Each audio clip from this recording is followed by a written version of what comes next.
ragazzi, iniziamo un po' in ritardo, ma dovremo attendere ancora alcuni ospiti che hanno avuto dei problemi logistici. Mi presento, sono Franco Pisano, sono giornalista. Allora, è un incontro che tende a vedere con chiarezza quale rapporto ci deve essere oggi, siamo nel 2000 e passa, tra lo sport, come lo intendeva la mia generazione molto tempo fa, e lo sport professionistico in tutte le sue articolazioni, in tutte le sue specialità. Questa scuola ha un corso di studi che è tagliato su misura per quello che si deve fare per i professionisti che all'interno delle società sportive più diverse, dalla palestra di fitness fino alla squadra di calcio o di basket che va a calcare i terreni di gioco delle più alte serie, fornendo, diciamo, il materiale umano, cioè dirigenti, manager, preparati a lavorare bene, a mettere le società o le piccole realtà come una palestra in condizioni di funzionare in modo adeguato rispetto a quello che si deve fare, ma anche rispetto all'aspetto fiscale che è diventato oggi fondamentale. Diciamo che c'è stata una riforma nel mondo dello sport qualche decennio fa che ha cercato di sanare il far west, definiamolo così, che c'era, società sportive che non avevano alcuna contabilità e che gestivano milioni e milioni. Voi capite quanto sia importante comunque, perché all'interno della Costituzione italiana, lo voglio ricordare, c'è un articolo che dice che ogni cittadino italiano e ogni cittadino, anche non italiano, che opera nel nostro paese è tenuto a contribuire alla fiscalità in maniera proporzionale ai suoi redditi. La riforma dello sport non ha cancellato lo sport dilettantistico, ma lo ha adeguato a questa esigenza fondamentale, perché credo che ognuno di noi si senta danneggiato in qualche maniera se lui paga le tasse e poi vede magari un signor X che magari fa lo sportivo, che prende i soldi in nero oppure senza giustificazione non paga le tasse. Detto questo, ci siete voi ragazzi, ci sono gli alunni delle scuole medie che seguono un percorso di orientamento. Tutti quanti voi sapete che l'orientamento nella scuola media serve ad aiutare i ragazzi a inseguire la propria strada. Poi, se mi consentite, da ex insegnante vorrei dire due cose anch'io su come va inteso esattamente l'orientamento in uno dei suoi aspetti. Ci sono i ragazzi che frequentano questa scuola, questi corsi specifici del tecnico Chironi, ci sono ospiti, c'è Fabio Fraschetti che ha portato qui la sua nuorese, che si sta comportando in modo eccellente nel suo campionato. Avremo Bernardo Mereu, che oggi è l'allenatore della neo-istituita nazionale sarda, quella nazionale che dovrebbe rappresentare la Sardegna nello sport. Ci sarà Paolo Vallone, addetto stampa del Cagliari, Alessandro Agostini, ex giocatore del Cagliari, attuale allenatore della Primavera. Bernardo Mereu, lo ricordo per chi non lo sapesse, è stato anche allenatore della Nuorese la prima volta tantissimo tempo fa e ha percorso una carriera. Quando arriverà gli chiederemo in che maniera un uomo che sa di calcio, un uomo che ha passione, ha irrobustito la sua professionalità fino a diventare quello che è diventato, e credo che sarà utile a tutti noi. Ovviamente l'inizio del nostro incontro non può che partire da quello che ci dirà il preside del tecnico Chironi, il professor Giuseppe Carta, al quale cedo la parola. Grazie Franco, grazie a tutti i presenti, perché come diceva il giornalista, non è alla RAI, l'orientamento è una cosa fondamentale nella propria vita di ciascuno. orientarsi vuol dire prendere una decisione, fare una scelta che per le ragazzine della terza media ringrazio la sensibilità dei docenti che l'hanno e del preside che li ha mandati, che gli ha consentito di essere presenti, perché è un momento formativo anche questo. Cioè io vorrei che, grazie alla presenza appunto del, come si dice, il titolo degli allenatori ormai si chiamano mister, grazie alla presenza di mister Fraschetti, di mister Merelli, della stampa del Cagliari, potremo fare domande appunto che riguardano questo settore sportivo, perché io almeno da ignorante mister, lo sport non è soltanto fare una sgambata, ma c'è ben altro dietro, credo, il suo lavoro quotidiano con un gruppo di ragazzi che spesso forse hanno magari anche la stessa età di ragazzi che frequentano il Pironi, quindi sono assolutamente in fase di crescita anche psicologica. Niente, quindi il saluto è a loro e ai convegnisti. Il dottor Catte, Carlo Catte, amministratore delegato di Cagliari, mi ha già chiamato ieri, poi stamattina poverino ho avuto un imprevisto a Milano perché lui gestisce una società di serie A professionistica di Cagliari ed è alunno del Chironi, pensate un po', è partito dal Chironi ed gestisce una società così complessa come è diventata una società sportiva di professionisti. Quindi il percorso di studio è fondamentale. Io dico questo, non sono un agente pubblicitario, però scegliete bene, scegliete il Chironi, perché il Chironi vuol dire che prepara bene. Prepara bene vuol dire che i docenti sono di qualità, sono sensibili alle esigenze di ciascuno e sono in grado di sapere anche attendere i ritmi di ciascuno. Detto questo, il Chironi c'ha, come diceva, poi chiudo, lo dico per i ragazzini di terza media, c'ha anche l'indirizzo aeronautica, quindi trasporto, c'ha l'indirizzo, poi oggi si parlerà di questo settore e infatti meglio di me può dirlo che non una professoressa che si occupa di orientamento, la professoressa Mauti, per la quale la invito già a dirci proprio gli obiettivi di questo settore. Grazie. Grazie a lei Preside, mi presento, sono Marilena Maudi e già da un paio d'anni mi occupo di seguire l'attività dell'orientamento della nostra scuola, in entrata e in uscita naturalmente. Allora, non voglio prendere più tempo del dovuto e voglio puntualizzare questo aspetto.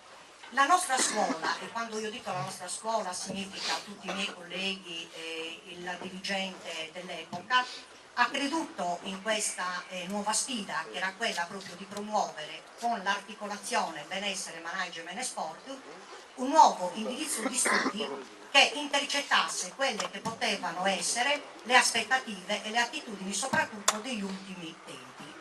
Quando si parla di sport e benessere, evidentemente si parla non solo di sport ma anche di stili di vita in generale, ma in tutti i casi qui questa mattina siamo presenti perché in presenza, appunto in compagnia delle federazioni, delle associazioni che sono state invitate, che per l'appunto si sono rese ben disponibili a darci delle delucidazioni, oggi noi dobbiamo parlare in particolare di sport. Dal punto di vista strettamente didattico e quindi dal punto di vista delle materie che vengono insegnate nell'articolazione sport e benessere, va detto questo, che rimane pur sempre un'articolazione del settore economico. E allora questo significa che il nostro istituto tecnico, l'istituto tecnico ad indirizzo economico in primis, ha voluto reinventare, diciamo così, la figura dell'imprenditore e che fosse per un imprenditore che si occupasse in particolare dell'impresa sportiva. Ora, fare sport significa anche darsi un'idea manageriale che è quello che fa in modo che un'azienda che nasca intanto, che cresca, che migliori e che possa stare nel mercato.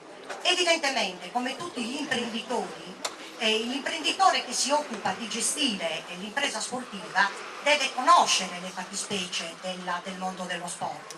Ed ecco perché il nostro corso si propone con le 4 ore di scienze motorie di dare una variegata, diciamo, preparazione relativamente a quelli che sono tutti gli sport maggiormente praticati. Naturalmente, come dicevo all'inizio, a questa diciamo, particolarità relativa alle tecniche sportive di ognuna delle specificità che di anno in anno si rinnovano, tra l'altro, si vuole anche accompagnare, però dicevo, quella che è tutta la parte economica, merceologica, che il nostro istituto non può non esaminare. Ed ecco perché quando si parla di benessere si parla anche di consumo consapevole dei prodotti e dal punto di vista della materia principe per indirizzo, che è l'economia aziendale. Sappiate ragazzi, e i nostri già lo sanno, e mi rivolgo in particolare a coloro che oggi ci hanno fatto, diciamo, questa bella sorpresa di essere qua presenti, ai ragazzini, per intenderci, della scuola media di Biscollai, sappiate che per condurre una vita sana naturalmente occorre praticare una pratica sportiva, e oggi tutte le fasce di età naturalmente sono interessate a questo aspetto, ma occorre anche evidentemente accompagnare un modello di vita consapevole relativamente al consumo del cibo e naturalmente anche delle bevande, perché no, non voglio andare oltre, no? Comunque in generale naturalmente agli stili di vita.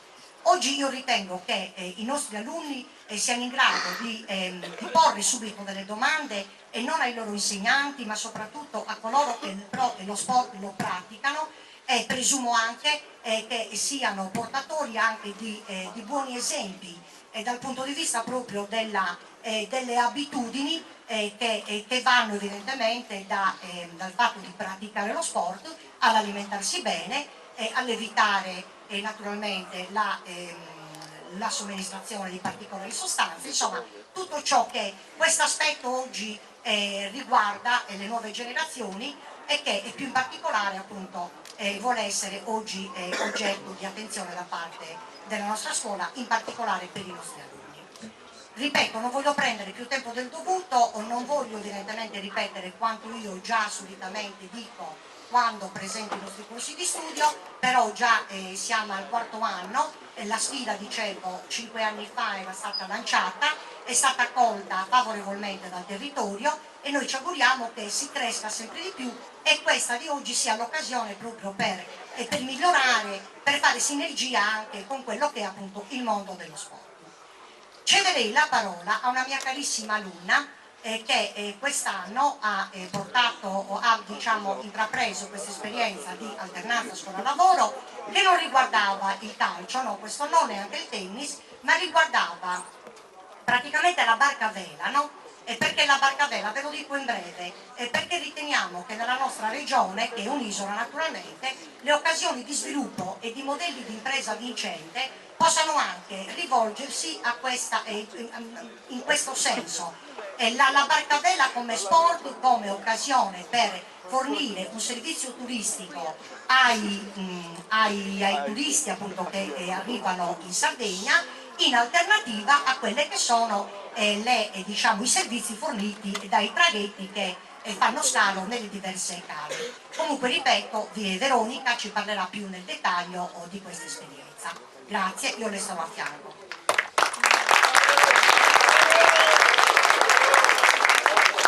Buongiorno a tutti, sono Veronica Pischedda e frequento la classe quarta dell'indirizzo sportivo. Volevo parlarvi della progetto di alternanza scuola-lavoro che ha visto partecipi 33 studenti del nostro indirizzo, del nostro istituto in generale, attorno alle isole greche. La nostra scuola sappiamo che si inserisce in un contesto territoriale che è quello di Nuoro, dove il tasso di disoccupazione è molto elevato, ovviamente non solo nel nuorese, e rappresenta un enorme disagio soprattutto per noi giovani che un domani dovremo rapportarci con il mondo del lavoro. Tuttavia ritengo che il nostro futuro potrebbe essere diverso, perché il nostro territorio dispone di inestimabili risorse ambientali e culturali che possono essere investite, diciamo, per creare nuovi posti occupazionali in un territorio che è scarso, diciamo, di strutture, posti occupazionali e servizi. Questo progetto che ha coinvolto 33 studenti del nostro istituto ci ha aiutato, diciamo, a capire quello che era il mondo del lavoro e ci ha istruito. Infatti noi abbiamo vissuto l'azienda come un luogo di apprendimento. la figura dello skipper, ad esempio, potrebbe essere un lavoro facilmente riscontrabile e comunque sia facilmente adattabile al nostro territorio. Va bene, grazie Veronica. Allora, Veronica ci ha raccontato la sua esperienza. Io vorrei creare una domanda nel bene, provocatoria. Come nasce un'offerta di una qualsiasi specializzazione in qualsiasi settore e nel campo sportivo in particolare? Ovvero, in che maniera l'esperienza che ha fatto Veronica nelle isole Ionie della Grecia, a bordo di una barca a vela per mesi, esperienza sicuramente bellissima che credo ognuno di noi vorrebbe fare, per diventare che cosa? Per rispondere a quale esigenza? Per rispondere alla grande richiesta che c'è qui in Sardegna, paese mediterraneo, nel settore turistico sportivo. In estate c'è un boom assoluto di richieste di figure professionali di questo tipo, perché qui c'è un trend in crescita, una richiesta continua di figure di questo genere. Se voi d'estate andate a frequentare o comunque a vedere un pochettino più in profondità quale mondo di manodopera, la chiamo genericamente così, ma è chiaro che a tutti i livelli, si muove intorno, che ne so, al porto della Caletta, al porto di Capocomino, saliamo a Porto Cervo, c'è veramente una grande richiesta, perché molti hanno i soldi per comprare la barca, ma hanno bisogno di professionalità, perché ci sono strutture turistiche che fanno corsi di vela e quindi c'è bisogno di quelle persone che sanno fare quelle determinate cose, senza le quali andare in barca è pericoloso. Ecco, un altro aspetto è quello, per esempio, delle palestre del benessere. Quando io ero ragazzino, le palestre dove si andava a fare sport, semplicemente qui non esistevano. Palestre private, intendo dire. Per noi la palestra per eccellenza era la palestra del CONI, dove si svolgevano gli allenamenti e gli eventi sportivi domenicali della squadra della General Gentoo, che era l'unica società operativa in certi settori, ma questo era semplicemente così, molto rudimentale, lasciatemelo definire così. Poi è successo qualcosa nel mondo, il fitness, il benessere, il muoversi, la cultura del movimento sportivo che genera benessere, e lo generano soltanto ai giovani che hanno fisico e voglia di fare sport, ma anche le persone che hanno passato la trentina, la quarantina, la cinquantina. Per ognuno di questi all'inizio probabilmente ci sono state persone improvvisate che hanno continuato a fare sport, magari l'ex atleta che si è gettato e ha fatto comunque questo lavoro. Oggi non va più bene ed è da tempo che non va più bene e quindi servono figure professionalmente preparate. In tutto. La professoressa Maudi ha fatto riferimento alle diete, ma io direi che ci sono anche altri riferimenti più specificamente. E mi dispiace che alcuni nostri ospiti siano un po' in ritardo, perché avremmo seguito una scaletta più agile e un pochettino più facile. Però io approfitterei appunto del fatto che il mister Fraschetti, rispondo anche alla professoressa Maudi, l'appellativo di mister non esisteva. Il primo mister in Italia, negli anni 60, è stato un signore che si chiamava Elenio Herrera ed è stato l'allenatore della grande Inter di Moratti padre. Perché mister? Perché Elenio Herrera era un franco-argentino-spagnolo con ascendenze nordafricane perché ha operato in Marocco. La parola che classificava l'allenatore in Europa, nel mondo, allora era proprio mister, da mister Herrera a mister Fraschetti. Allora, uguale, speriamo, un luminoso futuro potrebbe essere quello che ci vuole.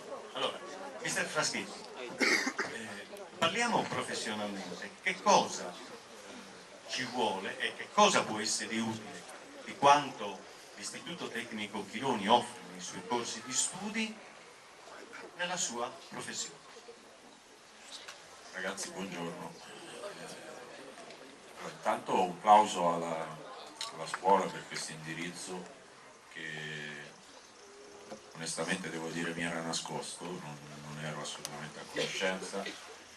Io ho vissuto una vita intera da quando avevo 14 anni nel mondo dello sport, perché a 14 anni io sono di Roma, ma sono andato già in giro per lavoro, perché inizialmente era un divertimento, però a 14 anni ho lasciato la famiglia, gli amici per andare lontano da Roma, sono andato a Reggio Emilia, poi ho girato, sono stato a Perugia e poi ho iniziato la mia carriera da giocatore prima professionista e poi allenatore. E questo genere di introduzioni al nostro mondo non c'erano, quindi ribadisco, essendo stato da sempre uno sportivo, faccio un plauso alla società perché è il mio mondo e tutto ciò che può arricchire o rendere più professionale il mio settore sicuramente ben accetto. Ma cosa ci vuole? Ci vuole innanzitutto la determinazione, la convinzione in noi stessi, in voi stessi, in quello che deve essere il vostro percorso.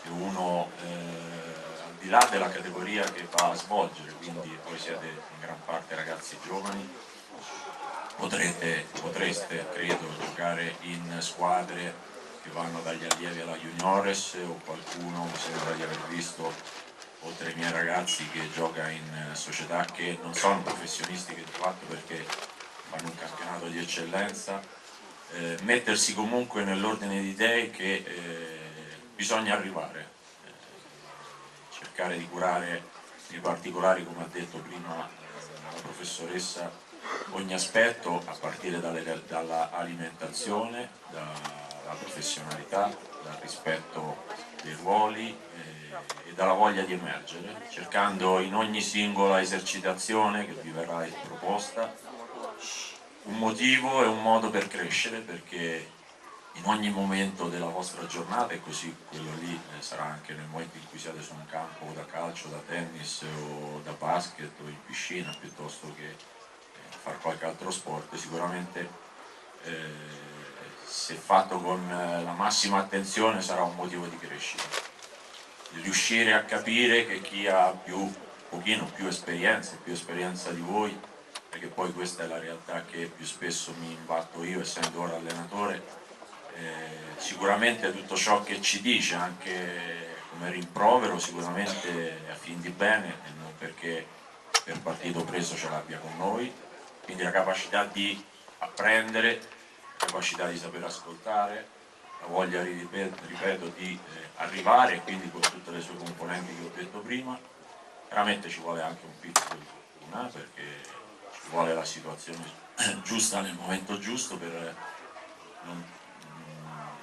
iniziare, perché poi dopo dipende da quello che avrete voi dentro, dalla vostra capacità di voler crescere. Ora, rispetto ai nostri tempi, avete 1000 modi in più per aggiornarvi, per migliorarvi. Ai nostri tempi non esisteva né internet né Facebook, non esisteva niente. Le immagini per riguardo il mio sport, per esempio, erano pochissime, se non la domenica sera con qualche filmato, non c'erano possibilità di aggiornamenti se non andare a vedere allenamenti di altri colleghi nel momento in cui sono stato allenatore inizialmente io, che lo sono dagli ultimi anni dell'80, quindi sono già quasi 30 anni che alleno, ho iniziato anche abbastanza giovane. Nei momenti e nei ritagli liberi il sacrificio di portare via tempo alla famiglia, agli affetti, ai figli, per andare a vedere un allenamento di un collega che, come ho detto prima, non c'entra niente che sia Allegri piuttosto che Spalletti, ma anche allenatore della squadra vicino a voi, sicuramente può darvi nozioni e può darvi degli indirizzi a voi sconosciuti e che voi dovete essere bravi ad apprendere. Quindi ribadisco, è un percorso lungo, però avete in questo momento secondo me anche più armi e molti più argomenti per riuscire a realizzare quelle che devono essere i vostri, non li chiamerei neanche sogni perché i sogni spesso sono irrealizzabili, ma i vostri sicuramente progetti. A abbiamo conosciuto un aspetto, una facciata del pianeta Fraschetti, avete vissuto in pochissimi minuti quella che è stata la sua carriera. A me è capitato, quando facevo l'insegnante, di avere alunni che erano bravini nel calcio. Forse c'è un momento nella vita di un atleta, di un giovane atleta, in cui non è molto netta la distinzione tra il sogno e il progetto, nel senso che sognare è gratis, è bellissimo e ci aiuta a vivere meglio, ma un progetto ha bisogno di cose più serie. Un progetto ha bisogno di basi, ha bisogno di una ferrea volontà di riuscire, una totale dedizione. Non significa smettere di vivere, significa vivere seguendo, come ha detto Mister Fraschetti, delle regole, dei principi, affidarsi a chi ci guida, imparare, imparare, imparare. Poi ci vuole, la teniamo fuori per il momento, la fortuna. Quella è la ciliegina sulla torta. Credo che i ragazzi che indossano la maglia verde e azzurra, sono tutti giovani, giovanissimi, beati loro, vivano questa loro esperienza forse senza neanche spaccare il capello in quattro come facciamo noi adulti, no? Giocano, gli piace, riescono bene, si guadagnano il pane in maniera onesta e anche piacevole e beati loro. Però se si vuole arrivare bisogna seguire, credo, delle regole. Io chiedo a Mister Fraschetti intanto di presentarci questi ragazzi e poi cercare di delineare, perché poi entreremo più specificamente nelle materie e nelle cose che si studiano in questo corso, che è diviso in un altro sottocorso, per capire dove andare a parare. Vorrei che Mister ci facesse, oltre che la presentazione, facesse parlare, lei li conosce ovviamente molto meglio di noi, qualcuno che ha già seguito un percorso, che ha già, diciamo, un'anzianità di servizio, e spieghi come è diventato quello che è oggi. Allora, ritornando al discorso iniziale di ogni passaggio della propria esistenza, del proprio lavoro è un motivo di crescita, io devo dire che quest'anno in questa squadra ed è la prima volta che mi succede, non che non mi sia successo altri anni, ma non mai in questa maniera. Ho 10 ragazzi che vengono fuori dall'Italia. Abbiamo 4 ragazzi greci, un francese, un brasiliano, avevamo un argentino, avevamo un nigeriano, c'è un senegalese, poi qualcun altro me ne scordo, è arrivato un portoghese, mi sembra. Di dove sei, Zamor? Spagnolo, è appena arrivato l'altro giorno. Quindi è anche questo un motivo di accrescimento, perché bisogna anche sapersi confrontare con stili di vita diverse, mentalità diverse, c'è anche un francese. E anche religioni diverse, perché poi già l'anno scorso avevamo dei ragazzi che professavano un'altra religione e, come voi sapete, avevano dei periodi in cui non mangiavano e non svolgevano le quotidiane attività normali come noi.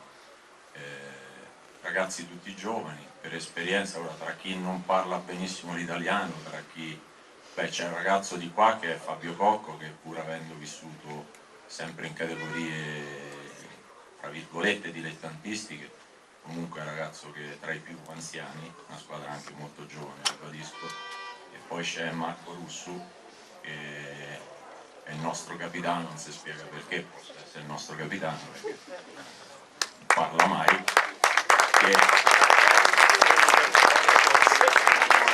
Se riescono a svegliarlo, credo che lui o Fabio 2 parole possano dirlo.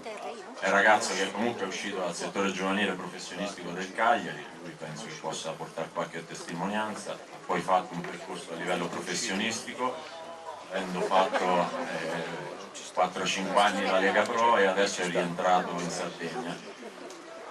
Dai Marco, di 2 parole. Il Fabio Cocco, che è il nostro...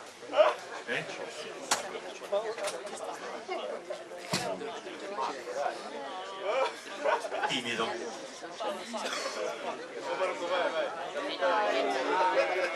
capitano passa la palla.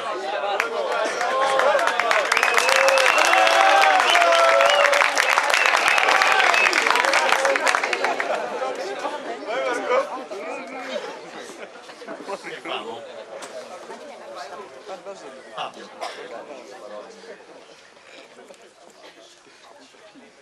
Sì, allora io sono Fabio Cocco, Allora, non sono Marco. scusate, fermati un attimo. Fabio viene da una famiglia di sportivi. Per amare lo sport non sempre bisogna scendere in campo. Io ho conosciuto suo nonno. Suo nonno era amico personale niente meno che di Gino Bartali. Gino Bartali era, insieme a Coppi, è stato insieme a Coppi il più grosso campione ciclistico che l'Italia abbia avuto. È quello di cui ha parlato l'altro giorno il Presidente della Repubblica, chiedendogli telefonicamente, raccontando un episodio degli anni bui dell'Italia, che forse voi non conoscete. Negli anni 50, quando ancora si vivevano le tensioni della guerra civile che ha colpito l'Italia tra il 43 e il 45, c'era ancora una forte contrapposizione tra una parte dell'Italia che era rimasta, diciamo, di destra, chiamiamola così, fascista, e l'altra parte che aveva contribuito fortemente a liberare l'Italia.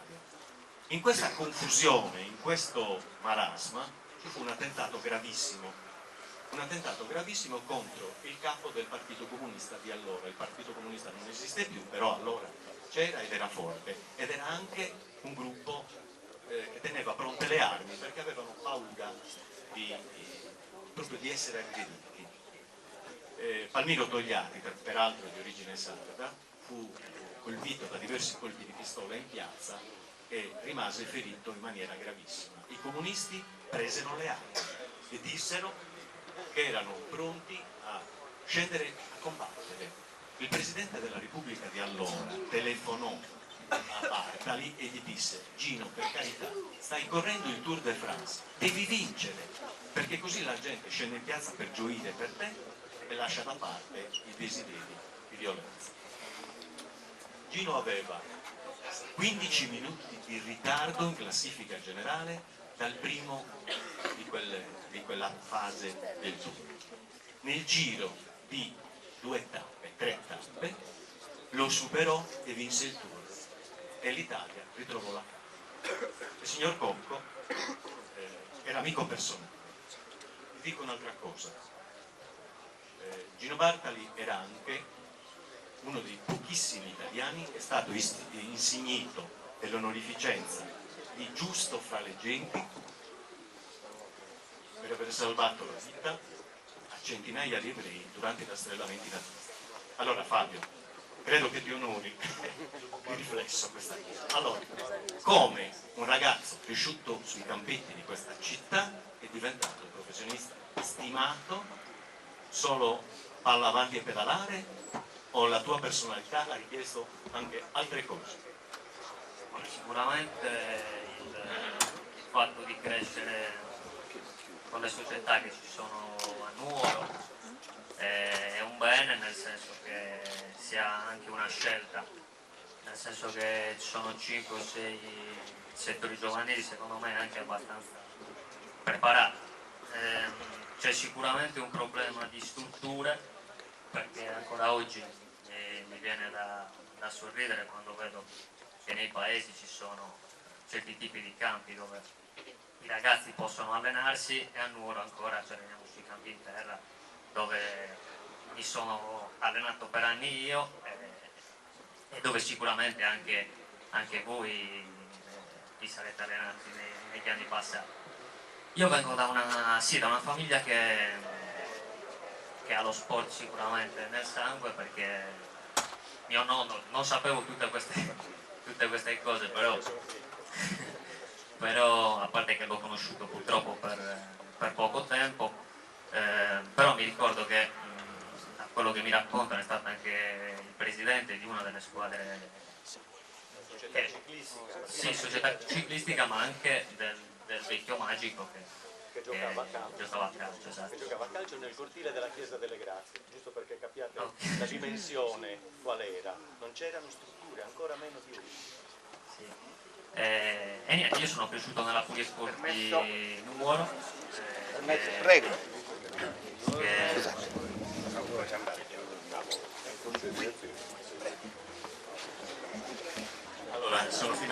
Buonasera. Ecco, Fabio, ci fermiamo un attimo, poi continueremo. Prego. Bernardo Medeo che ritorna, numero. Ci siamo conosciuti una vita fa, non so più neanche quanti anni fa, Bernardo.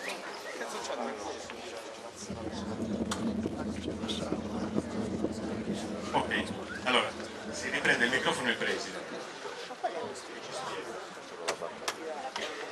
Allora ragazzi, nell'ordine di entrata, come sono entrati, il Alessandro, lui è il capitano storico del Cagliari, ma io credo che i capitani rimangono sempre capitani, o no? Perché danno sempre qualcosa e date sempre qualcosa ai compagni e gli sta attorno. Quindi Alessandro Agostini, che attualmente credo che si occupi di ragazzi, esatto. Poi è entrato come numero 2, ma non numero 2 perché è il mister addirittura della nazionale sarda e quindi è un impegno grosso, e chissà che qualche numero farà parte in un futuro della nazionale sarda. Io rappresento poi il Cagliari, quindi il ruolo responsabile del microfono. Allora ragazzi, poi facciamo domande perché sono gentilissimi e sono disponibili per voi. al di là della nazionale sarda, che è sicuramente importante, poi se volete magari 2 parole le spendiamo, ma quello che è importante è proprio il ruolo che rivesto come Academy del Cagliari, che è un'attività che si occupa di giovani in tutto il territorio e che ha comunque una funzione e una valenza importante. E poi vengo anche, insomma, con piacere di ricordare il Nuoro, perché sto allenando per 3 anni in questa città, anche con grandi soddisfazioni, per cui insomma rivedere Nuoro da nuorese mi fa piacere.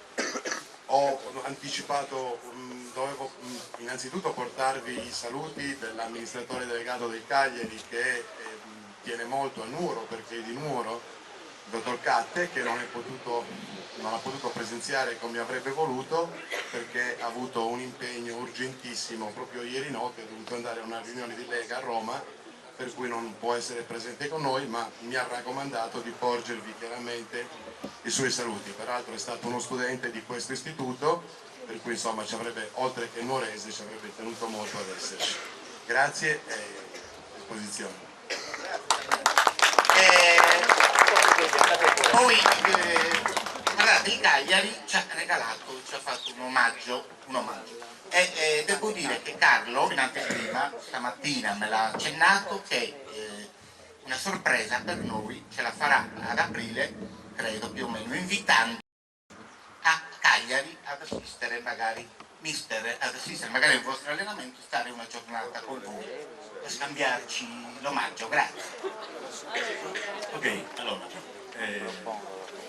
riprendiamo un attimo, poi ovviamente tireremo dentro alle nostre chiacchiere i nuovi arrivati. C'era Fabio Cocco che ci stava raccontando in che maniera,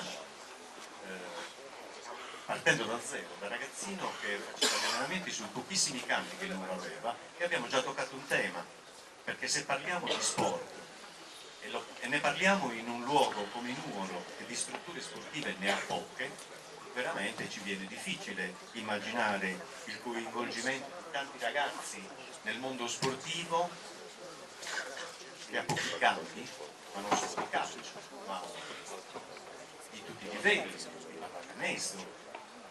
Ricordo che quando facevo pallacanestro io, avevo 18-19 anni, giù di lì, un secolo e mezzo fa, e di palestra ce n'era una, il CUNI. Oggi che cosa è cambiato? Il CUNI un po' si è sdoppiato, perché come sapete hanno costruito una palestra dietro, ma non c'è nient'altro, non è cambiato. In 50 anni non è cambiato quasi nulla. E allora questo chiama ovviamente in causa gli amministratori, che ogni 5 anni cambiano, e però forse si dimenticano di quelle che sono le esigenze della loro cittadinanza. Dunque, Fabio, torniamo a noi. Innanzitutto saluto mister Mereu, col quale ho un rapporto ancora oggi. È stato mio allenatore, abbiamo avuto la fortuna e la bravura sicuramente di vincere un campionato qualche anno fa. Sì, ritornando al discorso di prima, niente, io sono cresciuto in una società come la Furti, sono stato per 10 anni e poi ho fatto un percorso che mi ha visto presente in modo particolare, oltre che con altre società, ma soprattutto con la Nuorese. E niente, la Nuorese per me è stata è sicuramente al centro di ogni mia discussione giornaliera, perché comunque a Nuoro si parla di calcio in ogni piazza, in ogni bar. Sicuramente essere un giocatore di Nuoro nella Nuorese è una cosa molto bella, ma anche molto difficile, perché comunque sei sempre al centro di ogni persona che viene a vedere le partite. Questo può avere dei pro e dei contro. Ti vorrei fare una domanda, Fabio. Sì. Tu hai appena ripetuto che qui a Nuoro hai giocato in una società totalmente dilettantistica come la Forti, con dirigenti che erano anch'essi dei dilettanti, tutte le figure che ruotavano intorno erano dei dilettanti, anche gli allenatori. Ecco, poi nella seconda parte della tua vita, quella attuale, da un po' di tempo, hai a che fare con professionalità e non più come dilettanti. Quindi hai dei dirigenti che sono a volte anche dei professionisti, hai degli allenatori che sono sicuramente dei professionisti, preparatori atletici. Che differenza c'è per un calciatore adattarsi a questi due mondi diversi? Questo l'ho riscontrato anche andando in altre società sempre dilettantistiche, però già come prima squadra. C'è una differenza enorme tra giocare per la Nuorese o per la Torres che giocare in squadre come può essere. Io sono stato a Tortorino e sono stato anche a Calangiano. Sono realtà che magari rispetto alla Nuorese sono un passo indietro, cioè nel senso sia a Nuoro come a Sassari si ha a che fare con un mondo professionistico perché queste società sono strutturate proprio in maniera professionistica. Essere circondati da professionisti aiuta a giocare più tranquilli, più sereni, a giocare meglio in definitiva? Beh, già avere a che fare comunque con allenatori professionisti ha sicuramente delle differenze, come appunto il preparatore atletico e anche le figure che circondano un giocatore. Ovviamente tutto questo ti fa sentire molto più giocatore rispetto ad altre realtà. Bene, grazie Fabio per la tua testimonianza. Prima di chiamare in causa, la tua storia ce la presenta dopo. Prima di chiamare in causa Bernardo, vorrei leggervi quelli che sono i vari aspetti del corso. Questo interesserà in particolare i ragazzi delle scuole medie che sono venuti qui ad ascoltare sotto la parola d'ordine orientamento, il triennio management, sport e benessere ha argomenti che sono anche quello del doping, per esempio, nelle sue diverse tipologie, sugli aspetti legislativi dello sport in Italia, sui rapporti tra doping, per esempio, e giustizia sportiva. C'è solo la giustizia ordinaria che, ahimè, interviene nei casi più eclatanti, più gravi, ma c'è una giustizia sportiva che però è gestita, sapete bene che i giudici sportivi delle varie discipline sono tutti magistrati e PM che fanno il loro mestiere, potremmo dire estremizzando, di giorno in tribunale e di sera negli uffici della Lega Calcio, delle varie leghe di calcio. Poi c'è nel corso di questa scuola tutto ciò che riguarda il procuratore sportivo o un agente che prepara questo corso a gestire, organizzare e portare avanti il rapporto economico con gli atleti, con gli allenatori, con tutte le altre figure professionali che contribuiscono a far vivere una società sportiva. E poi, a un certo livello, scatta un altro piano, possiamo dire, che è quello, per esempio, pensate alle società di pallacanestro, di calcio e ad alto livello, che devono cucire i rapporti tra sport e diritti sportivi, tra sport e TV, e cioè quel rapporto che è diventato essenziale. In un tempo i cespiti, i guadagni delle società sportive erano gli incassi sul campo, a volte quelli delle sponsorizzazioni. Oggi una società grossa di vari sport vive essenzialmente di diritti televisivi, e lì sì che circolano tanti soldi, che sono, come dire, quello che permette a una società di crescere, di acquistare giocatori, di avere sotto contratto allenatori sempre più importanti e sempre più bravi, insomma, che ne costituiscono l'essenzialità. Una società vive quanti più soldi ha, se li sa spendere bene, ovviamente. Poi la scuola, il corso sportivo si occupa di sponsorizzazioni nelle varie tipologie, e quindi anche di tasse, di imposte nello sport. E quindi l'aspetto fiscale della società sportiva, che mi hanno insegnato i colleghi insegnanti che mi hanno istruito in questi giorni scorsi, ricordandoci che prima della grande riforma le società sportive erano no profit, si faceva sport per amore dello sport. Lasciatemi dire che i furbi c'erano anche allora, va bene. Però oggi è diverso, e quindi ci sono degli obblighi sportivo-fiscali che, nell'aspetto specifico dell'inglese in questo corso, sono quelli che insegnano la nomenclatura internazionale, la terminologia, che diventa poi essenziale a un certo livello quando lo sport italiano entra in collegamento con lo sport di altri paesi che parlano altre lingue, però bisogna avere sempre comunque qualcosa, una lingua su cui intendersi per non fraintendersi. Di tutti questi aspetti si occupa il corso. Vi avevo detto all'inizio che avrei fatto una piccola parentesi, me la rubo, diciamo, a tutto vantaggio dei ragazzi delle scuole medie. Io non so se questo incontro alla fine li aiuterà a vedere più chiaro il loro orizzonte, se vedranno nello sport e tutto ciò, in tutte le componenti di cui noi ci stiamo occupando, un qualcosa, una scintilla che li spinga a venire in questa scuola, a seguire questo corso, per poter pensare a quello che qualcuno prima ha definito il sogno, che però deve diventare concreto, altrimenti rimane un sogno. Però mi viene da dire anche un'altra cosa. Io sono stato insegnante per 35 anni nella scuola media, e in questo ambito ho capito una cosa, che prima ancora di andare a visitare scuole e vedere che cosa si fa in quelle scuole, pensate, quando è nata l'informatica, il cavallo di battaglia di certe scuole superiori era accogliere i ragazzi delle medie e fargli vedere le aule di informatica che avevano, venite qui che ci sono i computer. Era un bel attrattore allora, oggi i computer ci sono dappertutto, ce li avete in tasca, il telefonino è un piccolo, paurosamente potente computer. Io ho sempre inteso l'orientamento in un'altra maniera, e mi permetto di suggerire ai nostri ospiti anche questa prospettiva.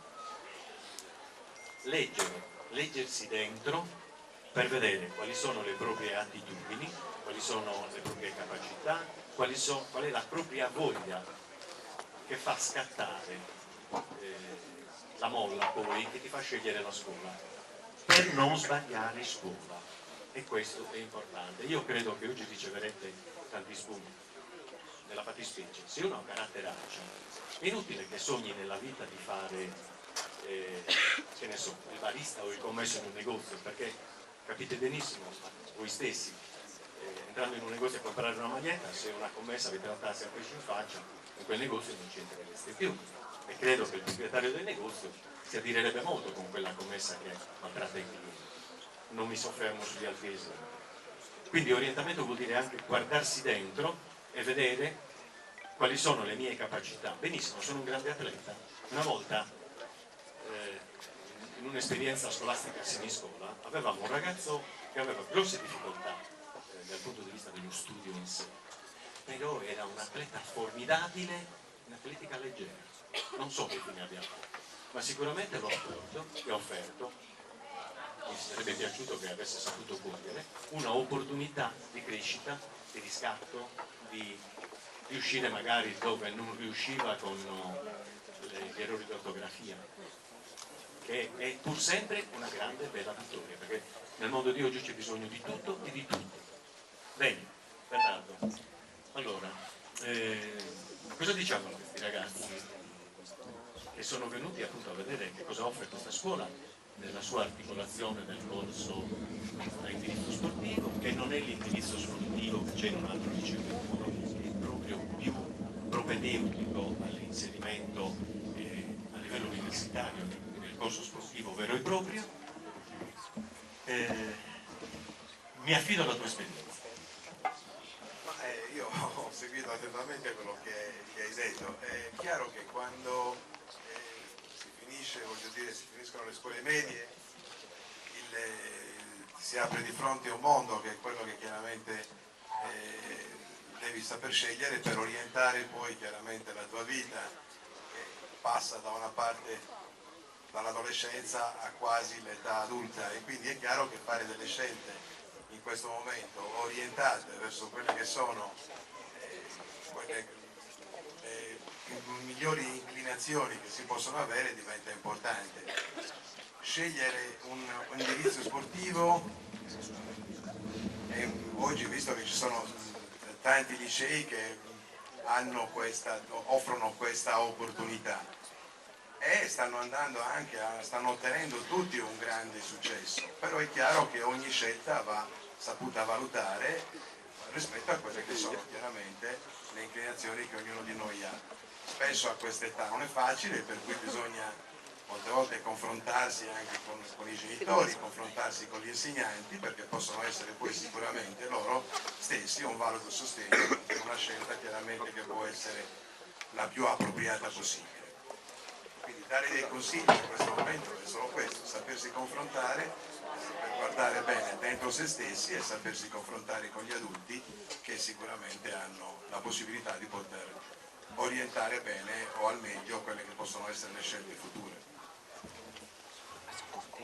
Allora, vediamo cosa ci dice Alessandro Agostini, che quotidianamente si confronta con il mondo giovanile sportivo allenando la sua primavera.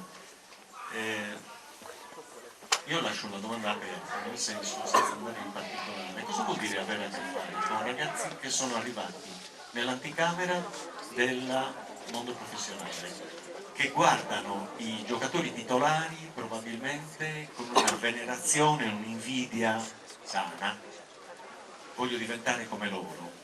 Immagino i ragazzi della primavera del Cagliari che vedono Joao Pedro o Barella, che sono Boionita, che sono tecnicamente veramente di altissimo livello, e l'allenatore di queste squadre giovanili, l'allenatore della primavera, insegna come a stare con i piedi per terra e a insegnare a questi ragazzi che per arrivare a quei livelli ci vuole tanta fatica.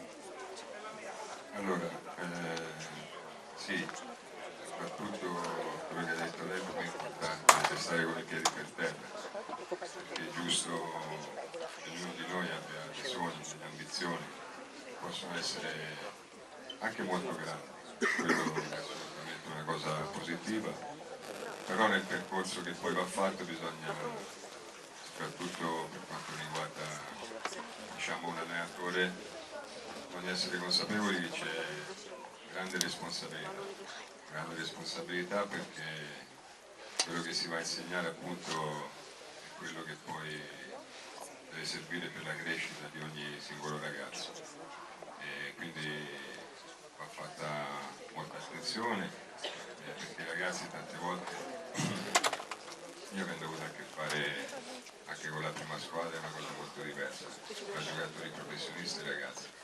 Il ragazzo va indirizzato appunto, ritornando a quello che lei diceva prima. È una cosa che dà un'enorme soddisfazione perché giorno dopo giorno con il duro lavoro ti accorgi che raggiungi alcuni obiettivi che sono veramente importanti con la speranza poi che qualcuno per un giorno possa diciamo, ecco, realizzare questo sogno che credo sia è il sogno di ogni ragazzo che gioca a calcio. Io volevo intervenire per dire due cose. Allora, è chiaro che l'esperienza, parlare di professionisti o di giovani che hanno la fortuna di stare perché hanno delle abilità in una società professionistica e possono ambire anche al massimo livello, che nel caso specifico del Cagliari e la Serie A è possibile, ma quando un giovane decide di portare avanti, di inserirsi e di iscriversi in un indirizzo sportivo, cioè in una scuola di indirizzo sportivo, o quando inizia a fare un percorso in una scuola calcio dilettanti, o quando ancora più grande inizierà a fare l'istruttore, deve capire che sognare e sperare di poter raggiungere sempre il miglior livello possibile è sicuramente, fa parte della vita, delle giuste ambizioni che ognuno di noi deve avere, ma non sempre questo è possibile, perché molto dipende dal DNA che ognuno di noi ha, cioè quando si arriva a giocare a quei livelli il 30% lo fa madre natura, poi il 70% l'applicazione e l'impegno che chiaramente ognuno di noi pone in essere nel momento in cui inizia un'attività. Allora, il non arrivare a determinati risultati, se si parte con l'idea giusta, non deve mai mandare in frustrazione. Lo sport è positivo ed è positivo sempre, a qualsiasi livello io lo faccio. Ricordate che proprio statisticamente un ragazzo su 1000 bravi, può arrivare al professionismo, non in Serie A, al professionismo, quindi dalla Serie C, la Lega Pro in su. Noi quando è che abbiamo raggiunto successo nello sport? Quando lo sport a noi veramente è servito, sia nel farlo che nel saperlo insegnare. Quando, se uno su 1000 ce la fa, gli altri 999 diventeranno bravi cittadini. Quindi lo sport ci deve aiutare ad inserirci nella società con uno spirito positivo, con una capacità di saper collaborare, di saper vedere tutte le cose della vita con un aspetto da sportivo, quindi con la capacità sempre di avere grande lealtà, grande capacità di sapersi relazionare con tutti. Poi chi arriverà in Serie A sarà perché, al di là dell'essere stato bravo e dell'aver saputo fare i giusti sacrifici, sicuramente anche mamma natura gli ha dato qualcosina in più al momento della nascita. Quindi partecipare in un istituto superiore, in un percorso di indirizzo sportivo, significa capire queste cose, cioè non può mandare in frustrazione il non arrivare a raggiungere determinati successi. Fare l'indirizzo sportivo significa riuscire a capire la vera essenza che lo sport ti può insegnare nel momento in cui tu inizi a praticarlo. Mi viene da fare una domanda sia a mister Fraschetti che a mister Diamo. C'è un luogo comune nel mondo del calcio in cui si dice che non si diventa grandi allenatori se non si è stati perlomeno buoni giocatori. Poi c'è, come dire, uno di quei discorsi da bar che si fanno. Come mai Sacchi, Mourinho e Lino Herrera negli anni 60 sono stati dei mediocrissimi giocatori e sono diventati degli allenatori vincenti? Ce lo spiegate? Sicuramente aver fatto un percorso da giocatore anche a livello professionistico sicuramente aiuta, perché nell'essere allenatore, oltre alle capacità conoscitive che dobbiamo avere, ci debbono essere anche, come ha detto il mister, anche capacità relazionali con i ragazzi, cercare anche a livello psicologico di trarre sempre da ogni situazione il meglio. E vivere lo spogliatoio sicuramente è una palestra per quello che poi sarà il nostro futuro da allenatori.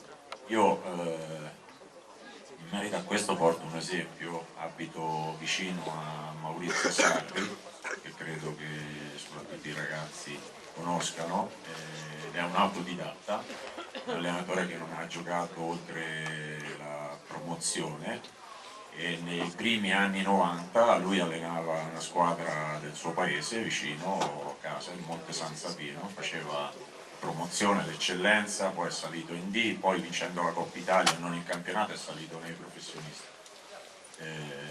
Lui nella sua abitazione aveva una stanza piccolina dove allora c'erano i VHS, c'erano i dischetti, i computer, aveva centinaia e centinaia di cassette di giocatori e benché allenava in promozione o in eccellenza era sempre lì a studiare, era sempre lì a cercare di migliorarsi, era sempre, come ho detto in precedenza, in giro per i campi a prendere informazioni, notizie, esempi anche non da allenatori di grande livello ma anche quelli della porta accanto, e nella sua costanza, come ho detto prima, nel credere in voi stessi, lui adesso è arrivato ai massimi livelli e al top a livello mondiale, ma lui era così anche quando allenava nei dilettanti, quindi la sua capacità ora di aver fatto un salto di qualità, e mi raccontava che è successo ad Empoli, è stata proprio quella. Lui, le sue squadre per 20 e passa anni giocavano col 4-2-3-1, al quarto d'ora del secondo tempo cambiava uno dei due esterni d'attacco, alla mezz'ora cambiava l'altro e nei minuti di recupero cambiava il tre quarti. Non spostava mai un difensore nella linea difensiva, aveva delle sue idee perché non aveva fatto calcio, perché non sapeva neanche modularsi a livello tattico, aveva un'idea sola di gioco perché quella aveva studiato. Negli ultimi anni, diciamo negli ultimi 10 anni, ha cambiato modulo, l'ha variato, ha giocato a Empoli, giocava con Roma, adesso gioca col 4-2-3 ed è migliorato soprattutto nei rapporti interpersonali, al di là che non era un burbero, però probabilmente non capiva i meccanismi, ci è voluto qualche tempo, però è arrivato e quindi va benissimo essere ex calciatori perché questo qualcosa in partenza in più ti dà nella conoscenza dello spogliatoio, però io ribadisco che la vera forza deve essere dentro di voi e l'obiettivo che vi mettete in testa va perseguito pur rimanendo, come ha detto il mister, con i piedi per terra, perché se poi non si arriva non è sicuramente un insuccesso, come ho detto in precedenza, è anche una questione di fortuna. Non guasta mai, lo ripetiamo. Sarri che faceva il bancario, andava in banca a fare l'impiegato di banca, è diventato quello che è diventato. Allena chi? Lo sappiamo. Io ricordo in particolare lo spettacolo calcistico che è stato l'Empoli, dove non c'erano grandissimi campioni, perché forse è facile allenare il Chelsea, il Napoli, con tutti i campionissimi. Ma l'Empoli era una sorpresissima, ed era uno spettacolo, erano goduria a sedersi davanti alla televisione a vedere questa squadra neopromossa che metteva alle corde le prime in classifica della Serie A. Stessa domanda allora Bernardo.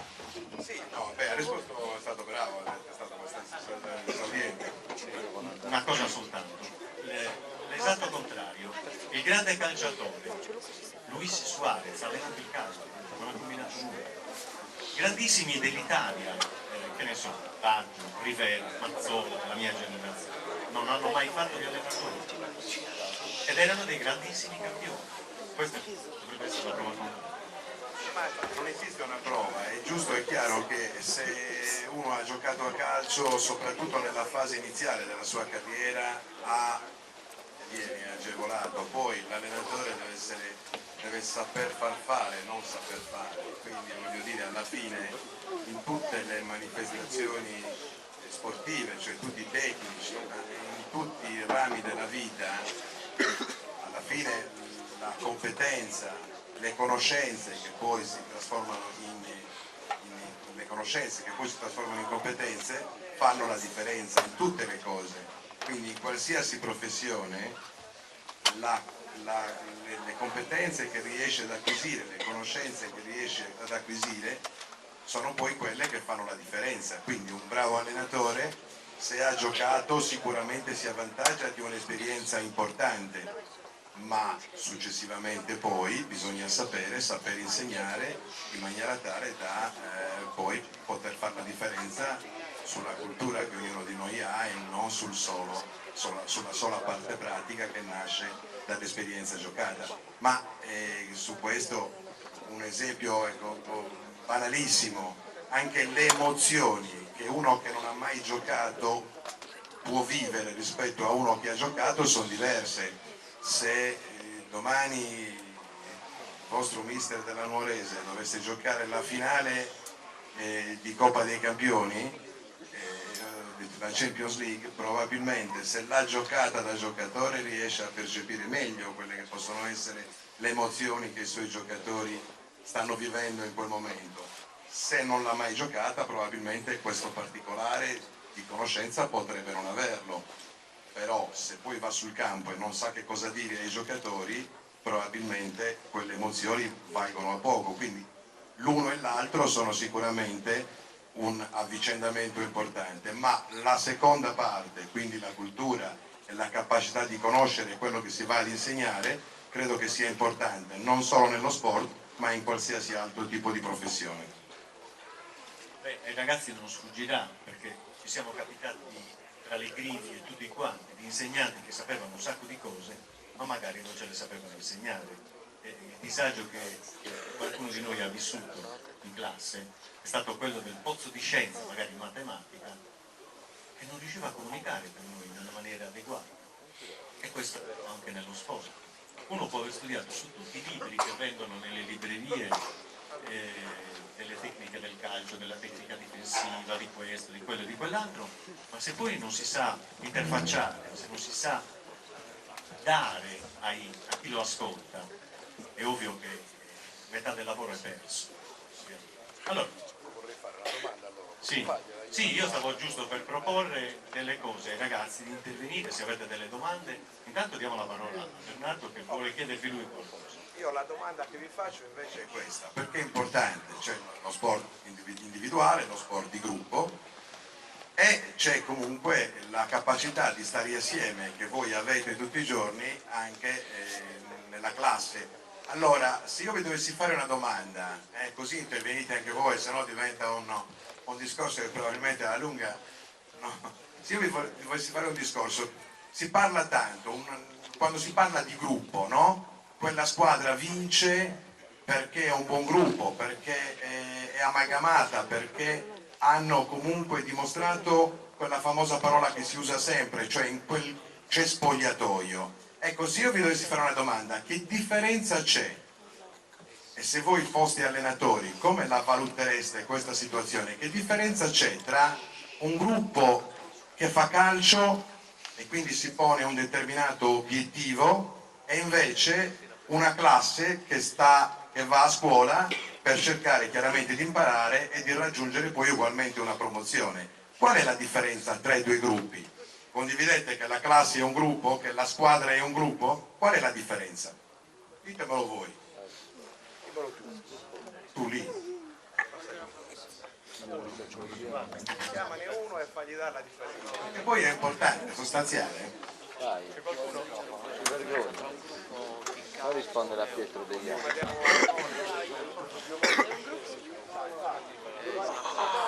Molliamo la timidezza, dai. A calcio si passano il palo e non il quaderno. Secondo te che differenze importanti ci sono? Chiediamo anche a un giocatore della Nuorese.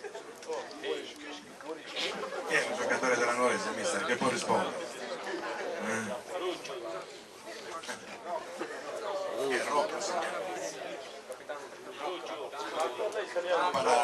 Rocco, via, dai, spiega tu che differenza ci può essere importante tra una squadra di calcio e una classe.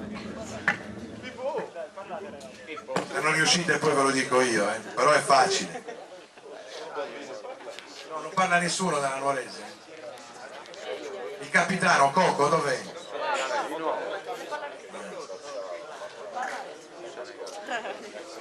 Quando si parla di gruppo molte volte, cioè, questo è un buon gruppo, la capacità di capire la differenza e qual è il forte potere educativo che può dare ad un ragazzo che sceglie di fare uno sport di squadra piuttosto che uno sport individuale. Nello sport individuale il successo è legato soltanto ed esclusivamente alla tua volontà e allo spirito di sacrificio che tu poni in essere per raggiungere un determinato risultato sportivo. In una classe qual è l'aspetto importante? Che ognuno di noi studi per poter essere promosso, però se io studio e il mio compagno di banco non studia, che cosa succede? Uno verrà promosso e l'altro verrà bocciato. Qual è il valore forte che invece insegna lo spirito nello sport di squadra, che se io e lui siamo due compagni e facciamo parte della stessa squadra, se io mi impegno e faccio il mio lavoro, il mio dovere, con grande intensità, con grande impegno, con grande dedizione, e lui no, finiamo per essere bocciati tutti e due. Ed è la differenza tra un gruppo che ha un indirizzo sociologico, si chiama, e l'altro l'indirizzo psicologico. Quindi fare lo sport di squadra, se voi iniziate un percorso anche in un istituto sportivo e valutate quindi tutte le discipline che esistono, sappiate che ci sono delle differenze importanti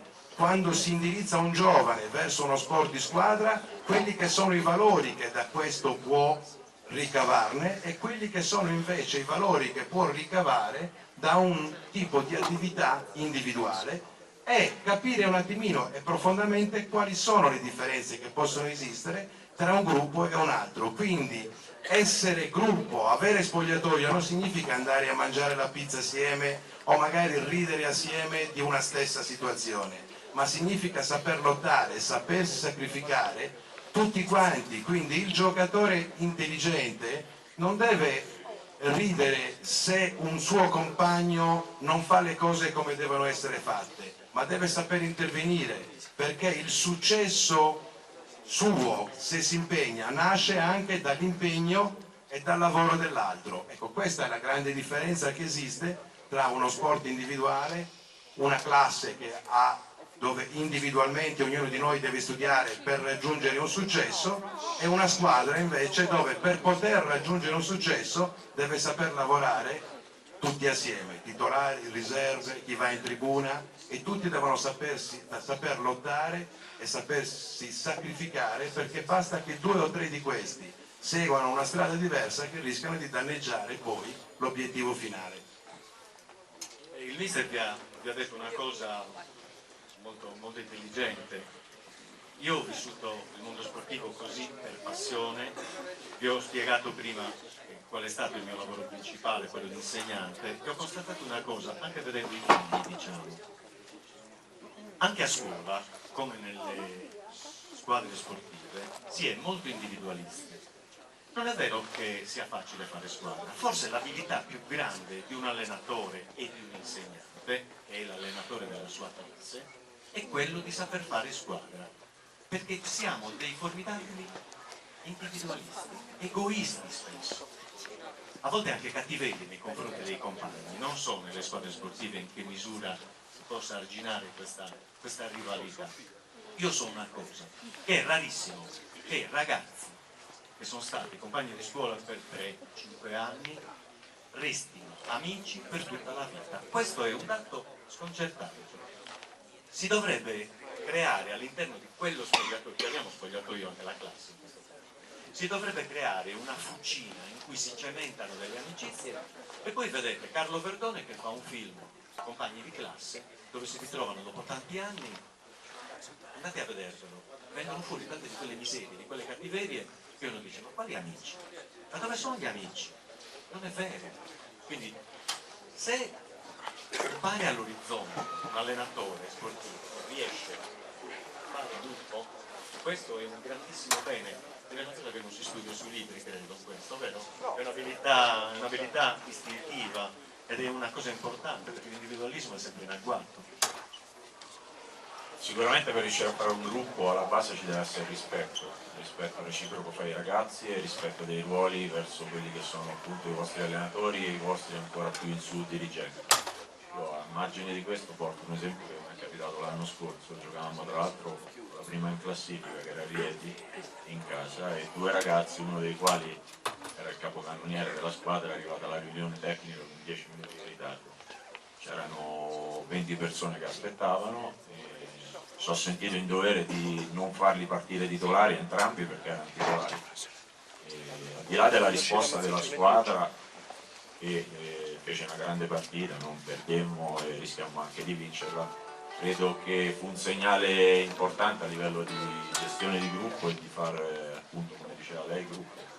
Porto l'esperienza mia personale, ho giocato, ribadisco, ho iniziato a giocare alla fine degli anni 70, io sono del 61, quindi a 17-18 anni ho iniziato a fare il professionista, e ancora sono in contatto con tanti ragazzi con cui ho percorso la strada sia da giocatore che anche colleghi adesso allenatori, ma anche molti ragazzi che ho allenato in questi 30 anni che poi ho iniziato ad allenare. Sinceramente di compagni di classe ce n'è rimasto ben poco il ricordo, ce n'è proprio pochissimi, proprio perché la condivisione degli ideali, delle ambizioni, dei sogni, dei sacrifici e di tutto quello che può essere uno spogliatoio, un gruppo sportivo è sicuramente molto più intenso rispetto che alla convivenza in un'aula di scuola. Bene, io dicevo prima, questo è il momento credo di chiudere, però vorrei sapere se dei ragazzi che stanno da quella parte, nella parte opposta rispetto a noi che abbiamo parlato, hanno delle domande da rivolgere ai nostri ospiti. E altrimenti abbiamo raggiunto metà degli obiettivi che abbiamo. Nessuno vuole fare domande ai nostri ospiti, curiosità, cose da dire.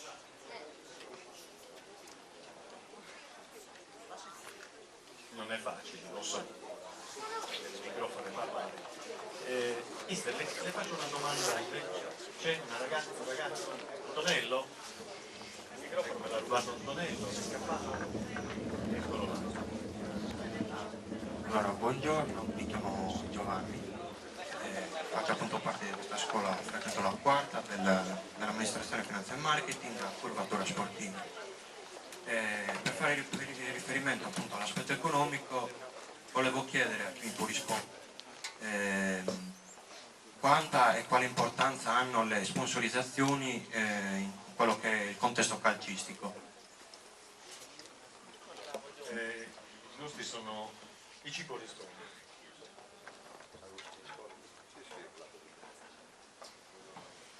Beh, credo che quello vada secondo il livello di cui si parla. È chiaro che ad alti livelli hanno grosso impatto e grossa importanza le sponsorizzazioni.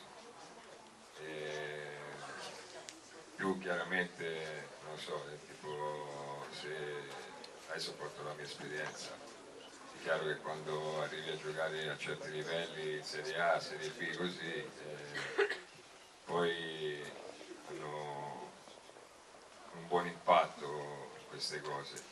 Al di sotto di questi livelli è chiaro, mano a mano che scendi sempre meno. Poi c'è un discorso che è molto importante, il calcio è cambiato completamente, ma aveva detto prima lui, prima le società sportive non avevano come scopo il lucro, nel senso che erano delle SPA anomale, nel senso che sino alla sentenza Bosman, che prevedeva ancora il vincolo dei calciatori, le società di calcio di Serie A dovevano chiudere il bilancio in perfetta parità. Dopo gli svincoli, la sentenza Bosman, le società di calcio sono diventate SPA esattamente come qualsiasi azienda, quindi hanno scopo di sì. Siccome non tutti sanno che cos'è la sentenza Bosman, e lo spiega Bernardo, perché è una tappa fondamentale dello sport di oggi. Praticamente Bosman era mentre prima i calciatori erano di proprietà delle società, questo atleta, Bosman è un giocatore, quindi questa legge prende il nome dal giocatore che poi vinse una causa che permise a questo giocatore di rendersi libero e di favorire attraverso questo la libertà di tutti gli altri calciatori, per cui quando un giovane firma un cartellino, dopodiché dopo i 18 anni è libero e il suo vincolo nasce da un contratto che stipula con la società, che può essere annuale, biennale, triennale, ma nel percorso della sua carriera non sarà più di proprietà esclusiva di quella società o di un'altra perché è stato venduto.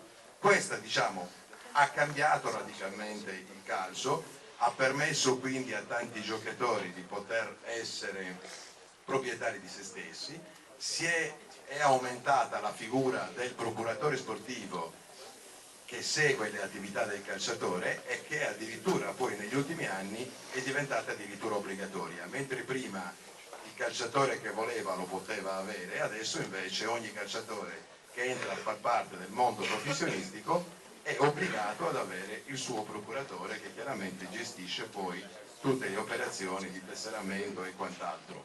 Se sbaglio qualcosa poi mi correggi, è così, esatto. Quindi questo è successo dopo.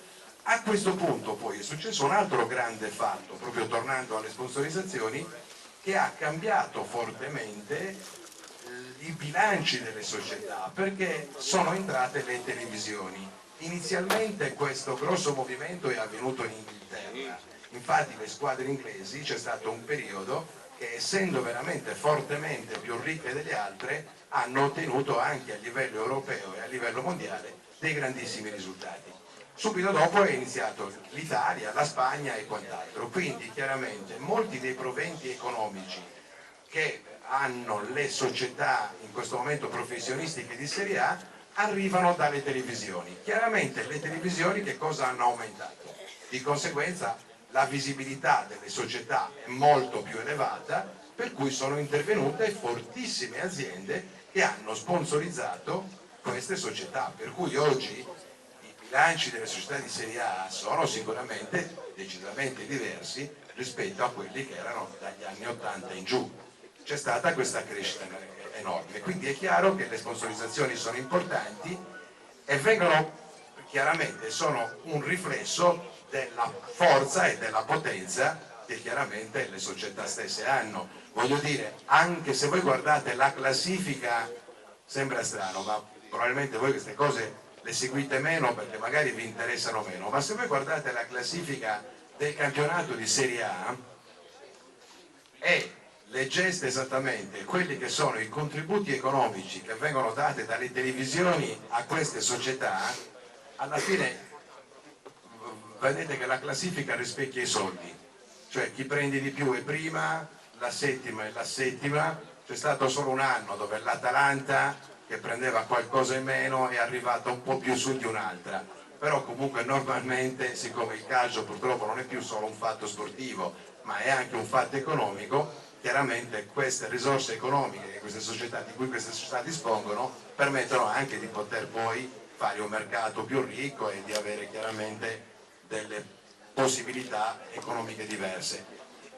Maggiore è la visibilità che hanno e più grosse saranno le aziende che sponsorizzeranno queste società.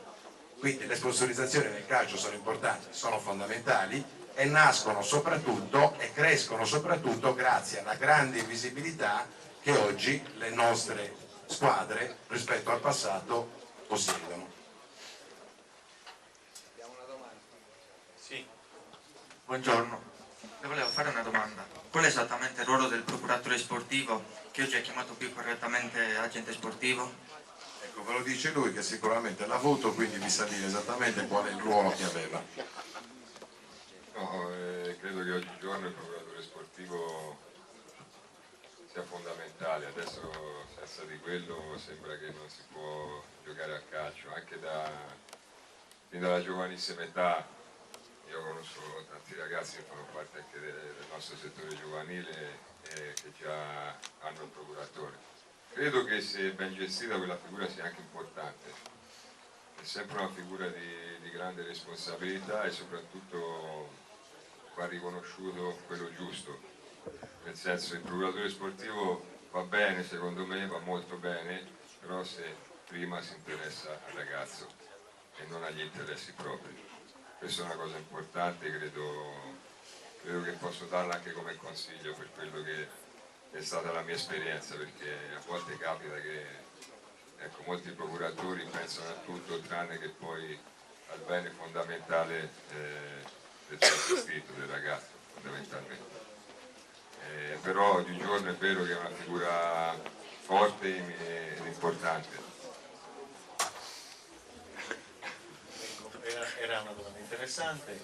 Alcuni anni fa, come tutti ricorderete, sì, un altro, come tutti ricorderete, ci fu l'offensiva tra virgolette dei procuratori, tant'è che si disse che il calcio era ostaggio di certi procuratori e non è sbagliato, dice Agostini, Quindi questa è una figura che richiede anche abilità e intelligenza, oltre che saper fare, saper tirare sul rapporto economico. Sentiamo un altro ragazzo.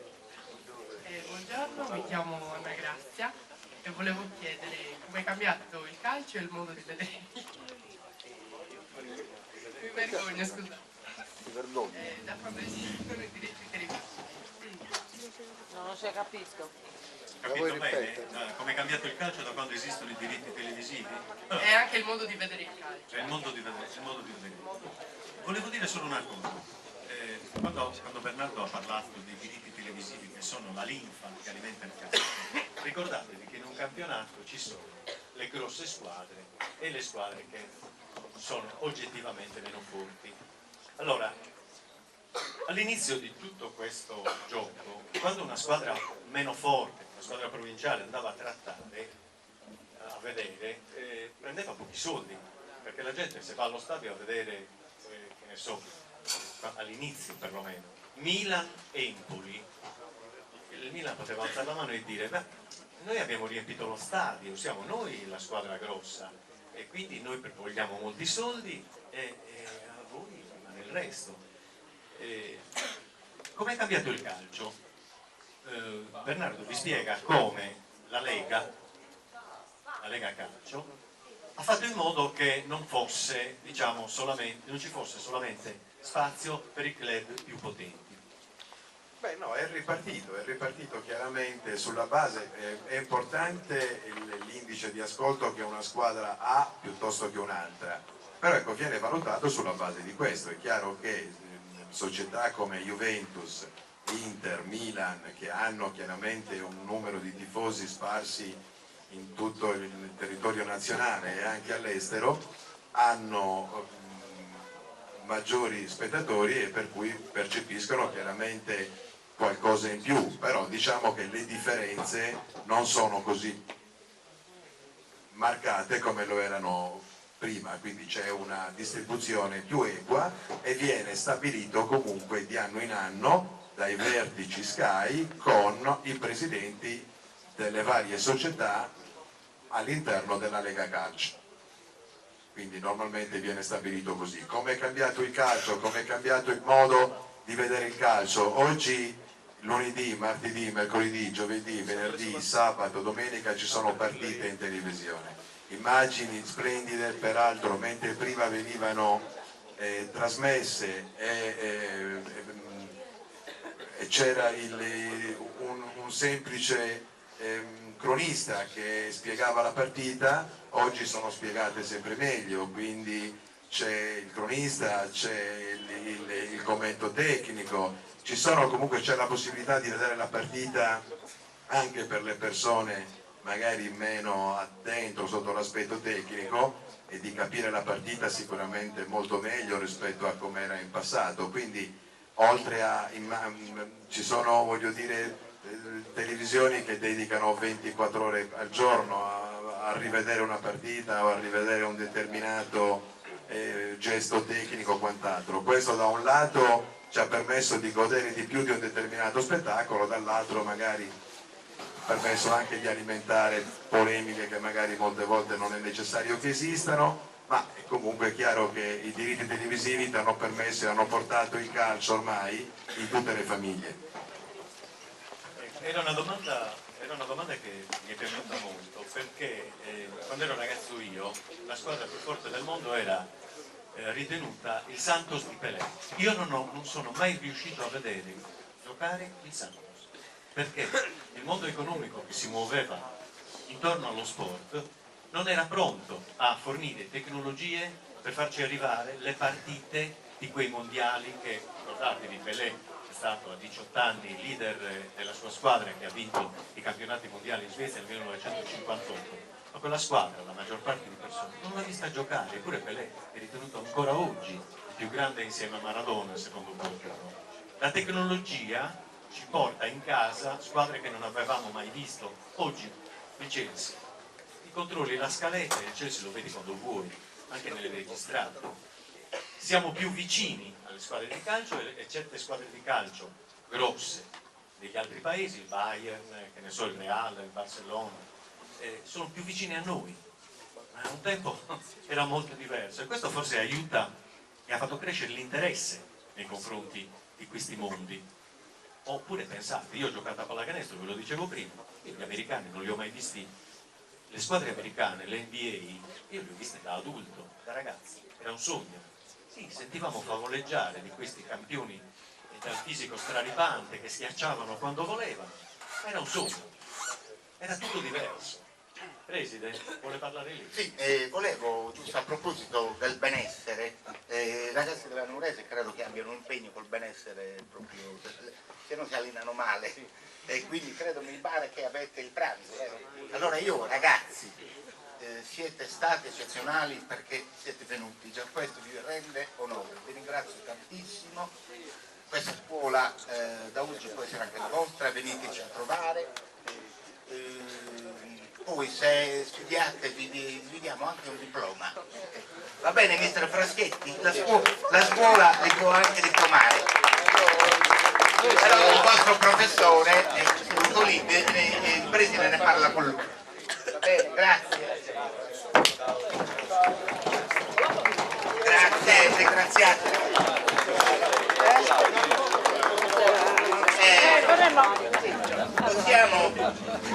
Paolo, possiamo fare una foto con questi ragazzi?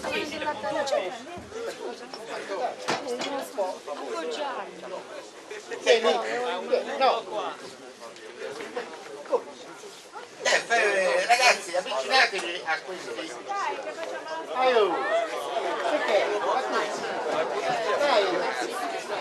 Presidente. Forza! Allora, adesso vi presento a un... Allora, Rosano, vuoi dire qualcosa a questo punto? Samuele, vuoi dire qualcosa? A dottor Ruggio? Dottor Ruggio. Marco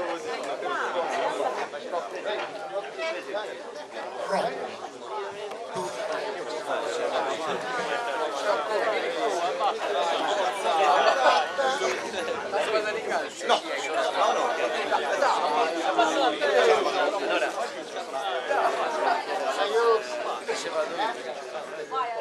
Cioè, siccome il campione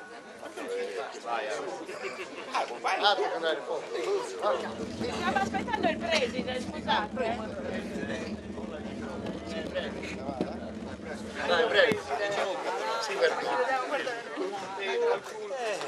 Non sempre la scuola riesce a far crescere da questo punto di vista. Dovrebbe far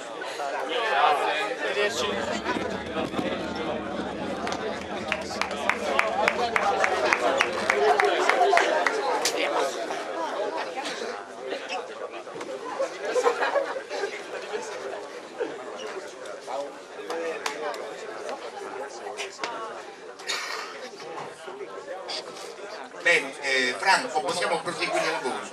Poi la foto con i tre amici la facciamo. Va bene, allora siamo rimasti un po' meno, no? Sono stati toccati vari aspetti di queste problematiche. Il punto centrale rimane sempre per tutti i ragazzi che frequentano i corsi, per chi non li frequenta, per chi è venuto a fare orientamento. C'è una domanda a cui ognuno di essi risponderà individualmente. Questo corso di studi mi introduce e in che maniera nello sport? Adesso noi ci siamo spostati, non so se questa sia anche la vostra impressione, ci siamo spostati verso un mondo che è più prettamente professionistico. Abbiamo trascurato però, a mio modo di vedere, degli aspetti che sono più promettenti per chi frequenta questi corsi. Oggi c'è una richiesta forte, direi ossessiva, di professionisti del fitness, per esempio, di quello che è lo sport inteso come benessere fisico che ognuno di noi sceglie di fare quando finisce il lavoro, negli intervalli. Le persone, per esempio, che voi vedete correre, chi non è pendolare sta a scuola, si renderà conto, per esempio, che nel quartiere periferico che inizia, diciamo, di fronte all'ospedale San Francesco, che costeggia la pineta di Ugolino e che finisce poi nei quartieri di Città Giardino, Città Nuova e Vado e Carlos, c'è un piccolo mondo di gente, sono centinaia di persone, uomini e donne di tutte le età, che voi vedete dalle 6 del mattino, quando la stagione è buona, che corrono in abbigliamento sportivo, che si fanno le loro ore, forse qualcuno anche ogni giorno, e questo è sport. E poi ci sono tutti quelli che si cercano una palestra, vanno in piscina, nelle 2 piscine diverse come tipologia di offerta che ci sono a Nuoro. Per queste figure servono, per queste attività intendo dire, servono figure professionali. In piscina non serve solo il maestro di nuoto, ma serve anche qualcuno che organizzi la vita all'interno, nelle palestre, idem, stesso discorso. Allora, in che maniera chi esce da questo istituto tecnico può trovare un posto di lavoro in qualche maniera, a tempo pieno, part time, che so? Queste sono domande che abbiamo, secondo me, trascurato. Domanda mia ai ragazzi: a nessuno di voi è venuto in mente che può essere una discreta prospettiva di lavoro, sport inteso come attività gestita managerialmente? Qualcuno può pensare di fare questo? Qualcuno può pensare di mettere su dei gruppi sportivi per persone di diversa età? Tutti sapete che esistono palestre, per esempio, destinate alle persone disabili, tanto per dire. Certo, molti degli argomenti trattati nel vostro corso di studi sarebbero inutili, andrebbe gestito in un'altra maniera, ma io la vedo promettente come strada lavorativa. Nessuno di voi ci ha mai pensato a questo? Abbiamo una domanda. Buongiorno, mi chiamo Siria e volevo fare una domanda per quanto riguarda i diritti d'immagine e volevo sapere perché un calciatore quando stipula il contratto con la società, alla società cede solamente i diritti relativi alla prestazione sportiva e non i diritti d'immagine. Agostini, l'onnisciente. Potete rispondere sempre a me. Dai, sei bravo, sei preparato. Dai, sono a disposizione. Allora, questo secondo me è una cosa un po' particolare che è venuta più fuori negli ultimi anni. Adesso ci sono molte società che dentro il contratto, diciamo, di prestazione sportiva mettono anche i diritti d'immagine. Prima, dico la verità, quando io ho iniziato a giocare, quando ho giocato, questa cosa esisteva poco. Invece so che adesso, diciamo, sta prendendo sempre più campo e molte società, credo in primis abbia fatto il Napoli, se non mi sbaglio, con il suo presidente, e adesso sì, è una cosa credo anche importante perché insomma ti permette, ecco dico, permette alla società di avere il controllo anche su quello per quanto riguarda il calciatore. Immaginate adesso, tanto conoscete tutti, no? Ronaldo. Sappiamo tutti, no? A livello di diritti di immagine, che cosa può aver dato alla Juventus? E a tutto il calcio italiano. È chiaro che poi lui percepisce un corrispettivo abbastanza adeguato. Dico che se una società fa un investimento così grosso, è probabile che ha il dovere, il diritto di pretendere chiaramente che questi diritti siano a beneficio della società. Non sempre, totalmente, a volte poi il calciatore, attraverso l'opera del suo procuratore, può riservare qualche operazione di diritto di immagine anche individuale, ma normalmente la società cerca di avere completa proprietà sotto questo aspetto dell'immagine del proprio tesserato. Beh, se vogliamo fare una provocazione possiamo dire anche che questo stile di contratto che lega il calciatore, perché la società spende 30 milioni di euro, dobbiamo rientrare, perché poi vanno aggiunti i soldi che vanno al procuratore, perché poi vanno aggiunti i soldi che sono gli stipendi, eccetera, eccetera. Quindi l'acquisto di un calciatore allora sarebbe sempre in perdita. Si rifanno, io quando leggevo anni fa che le società inglesi incassavano milioni di sterline dalla vendita delle magliette con la scritta del calciatore dietro, milioni di sterline, non stiamo parlando di bruscolini, stiamo parlando di soldi, soldi davvero. Allora vi spiegate perché il Manchester United era riuscito di allora già a comprare Ronaldo e altri giocatori di primissimo ordine. Certo, non lo so, il miglior giocatore della Nuorese potrebbe diventare una nuova immagine di un'azienda nuorese, volendo. Non so come siano i loro rapporti.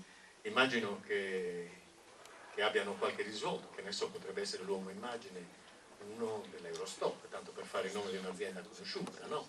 Che potrebbe essere così. Forse l'altra faccia della medaglia è che questa cosa qua favorisce in modo assolutamente sproporzionato i più bravi, ovviamente, perché ci mettono la faccia e quindi più pesano, più hanno influenza e più rendono, e in quanto più rendono diventano, diciamo così, assolutamente contesi. Non passa giorno a Milano che non si faccia una presentazione, o da Nike lì in Corso Buenos Aires ci siano calciatori che presentano questa linea di prodotti eccetera. Spessissimo, quasi sempre, loro chi ricava di questa presenza il beneficio economico è la società, che poi ovviamente ridistribuisce attraverso quote diciamo, a loro riservate e contrattualizzate i tantissimi denari che girano intorno a questo business, che è fatto di scarpe, che è fatto di maglie, di divise sportive, ma non soltanto. Venne 2 anni fa, mi pare, sempre in Corso Buenos Aires, Beckham, che ormai è un ex, a pubblicizzare da H&M, che è una linea di abbigliamento, a pubblicizzare alcuni giubbotti, alcuni soprabitini che erano alla moda allora, quindi le vie della rappresentazione e dell'immagine sono infinite. Altre domande? Se volete togliervi qualche curiosità, entrate su un sito che si chiama Football Nerds, che si occupa esclusivamente di attrezzatura sportiva. Vedete un pochettino cosa gira sul campo delle attrezzature, di tutto ciò che ruota nel mondo del calcio, solo esclusivamente nel mondo del calcio. Vi posso solo dire che, per aiutarvi, che alcune delle linee più note di scarpini, quelli all'avanguardia, sono stati collaudati qui al campo dei Salesiani, nel campo artificiale, ok? Da qualcuno di questi che partecipano. Bene, io le domande sono terminate dai ragazzi. Vorrei che con Alessandro, chiamo per nome perché sei il nostro collaboratore, con Bernardo, con Fabio, continui questo percorso di natura orientativa e didattica e educativa. In fondo siete 3 educatori, insomma, l'abbiamo capito che avete a che fare con ragazzi che hanno bisogno di voi, dei vostri insegnamenti, come noi del resto. Dunque, per terminare, è una giornata che ci ha arricchito, mi auguro anche voi, perché questo scambio credo che sia fondamentale, insomma, scambiarsi con le nuove generazioni. Niente, io se avete l'ultimo suggerimento, l'ultimo consiglio, Alessandro, Bernardo e Fabio, a questi 3 ragazzi, un flash, a questi ragazzi, un flash, poi faremo, direi a Paolo se facciamo una foto assieme, così insomma, per celebrare questa nuova amicizia tra Chironi e Cagliari Calcio. E Nuorese ovviamente, ma Nuorese siamo già, come dire, amici. No, io innanzitutto vi ringrazio, credo, come diceva lei prima, che questo scambio sia fondamentale, è sempre un piacere fare parte di questi momenti perché reputo veramente molto importante. Adesso passo la parola al mister. Grazie, innanzitutto tornare a Nuoro, come ho detto prima, per me è sempre una grande emozione, quindi tornare poi a parlare con dei giovani che attraverso, voglio dire, anche le vostre domande, voglio dire, fanno percepire sempre e capire sempre quelli che sono poi alla fine i pensieri dei più giovani, e quindi è sempre un modo di raccogliere dei messaggi che servono a noi per continuare a fare sempre meglio quello che cerchiamo di fare. L'ultimo consiglio è questo, cioè nello sport vi è stato detto in 1000 modi, lo si può praticare e averne chiaramente un beneficio, perché praticare sport è sicuramente un beneficio, ma se lo sport lo sappiamo vivere, lo sappiamo vedere nella sua totalità, vedete che oggi offre tante opportunità di lavoro, ci sono all'interno dello sport tante figure professionali in varie discipline, in sport di squadra, in sport individuali, in sport amatoriali o verso il mondo dei disabili o verso il mondo degli anziani, nei bambini, quindi lo sport offre grandi opportunità di lavoro, per cui se voi iniziate questo percorso di indirizzo sportivo sappiate che comunque fare sport non significa solo giocare a pallone o fare l'allenatore di una squadra di calcio, ma le possibilità che ne possono scaturire sono veramente tante se voi riuscite a vederlo a 360 gradi, ma quando si inizia però a fare un indirizzo sportivo, per poter vedere tutto a 360 gradi ed essere un domani dei bravissimi educatori, dovete capire veramente il valore dello sport.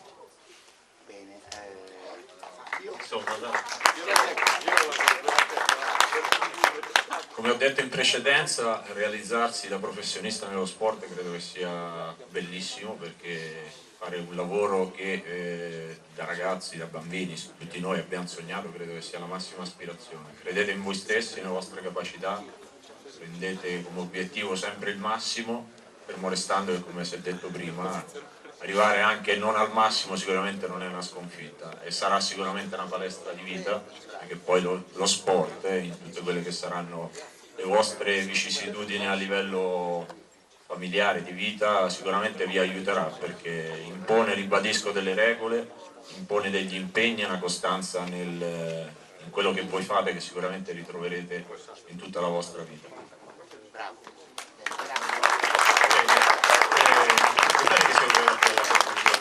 Tutti noi speriamo che quanto ci siamo detti, quanto avete ascoltato, possa essere utile a ognuno di voi per avere un'indicazione, un'idea, un orientamento, forse anche quella di dire no, non mi piace nulla di questo mondo, faccio altro. L'importante è non sbagliare, perché una delle cose importanti quando i ragazzi si affacciano alla vita e alla vita lavorativa è quella di sbagliare il meno possibile, perché lo sbaglio del corso di studi e del che cosa voglio fare è uno sbaglio che pesa. Bisogna poi tornare indietro, resettare e ripartire in qualche altro modo per trovare quello che poi ci servirà davvero per avere sicurezze economiche e prospettive. Auguri, buon tutto nel vostro corso di studi e nella vostra vita. Grazie.